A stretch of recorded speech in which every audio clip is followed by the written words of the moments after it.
Ok, Herman Dewey, artiste, musicien, gospel, artiste, comédien. Nous remercions Dieu pour toutes choses. Nous continuons après notre pause. Lorsqu'Élisée, homme de Dieu, apprit que le roi d'Israël avait déchiré ses vêtements, il envoya dire au roi, « Pourquoi as-tu déchiré tes vêtements? Laisse-le venir à moi, et il saura qu'il y a un prophète en Israël. » J'aime cette partie-ci, j'aime ça. J'aime ça particulièrement. Naaman vint avec ses chevaux et son char et il s'arrêta à la porte de la maison d'Élisée. Ses chevaux ne pouvaient pas le guérir de sa lèpre. Ses chars ne pouvaient pas le guérir de sa lèpre. Toute sa richesse ne pouvait le guérir de sa lèpre. L'obéissance à la parole de Dieu produit le bien. Le bien, ça peut être ta santé spirituelle, la santé physique, la santé morale, la santé matérielle, la réussite à l'école, l'emploi, tu n'avais pas d'emploi et tu obtiens un emploi, le voyage pour un pays de ton choix, c'est le bien. Le bien, c'est par exemple la victoire sur la stérilité, la victoire sur n'importe quel échec, la victoire sur la défaite, la victoire sur tes ennemis visibles comme invisibles, c'est ça le bien. Le bien, ça peut être un bon salaire, la voiture que tu as achetée, tout ce qui te fait du bien, tout ce qui est bien, tout ce que le Seigneur t'accorde par sa grâce, parce que tu as obéi à sa parole. La bouche de l'homme de Dieu, c'est la bouche de Dieu. Quand un homme de Dieu te parle, fais ce qu'il te dit. Si c'est un homme de Dieu vrai, tu désobéis, tu vas voir les conséquences.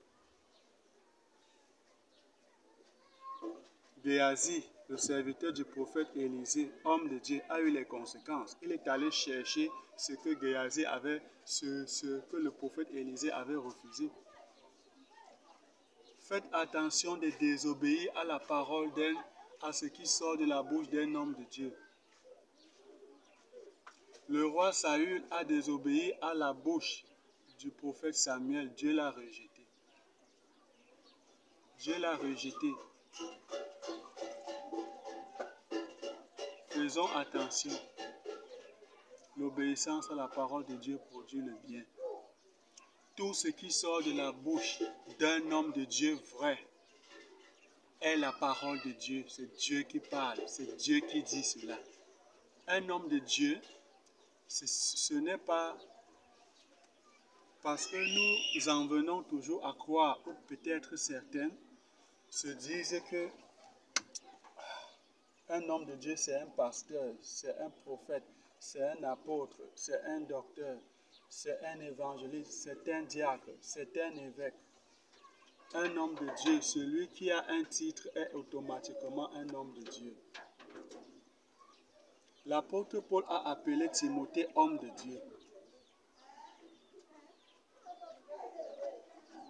Faisons donc attention. Timothée était jeune. Un homme de Dieu,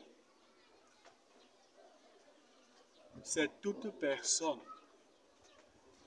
Parce que Dieu a appelé plusieurs personnes dans la Bible. La Bible a mentionné plusieurs personnes hommes de Dieu. Un homme de Dieu est celui-là que Dieu utilise comme il a utilisé le prophète Élisée, comme il a utilisé le prophète Élie, comme il a utilisé l'histoire de ce jeune homme tué par un lion, lorsque Dieu l'a envoyé crier à l'autel, contre l'autel. Moïse est un homme de Dieu, voilà un homme de Dieu. Ça n'a rien à voir avec les titres qui correspondent au ministère. Pasteur, c'est ministère, apôtre, c'est ministère. Un homme de Dieu peut être juste un croyant, un enfant de Dieu, un frère, une sœur, assis dans les bancs de l'église. Un homme de Dieu. Si Dieu l'utilise comme Dieu a utilisé toutes les personnes de la Bible appelées hommes de Dieu, c'est un homme de Dieu.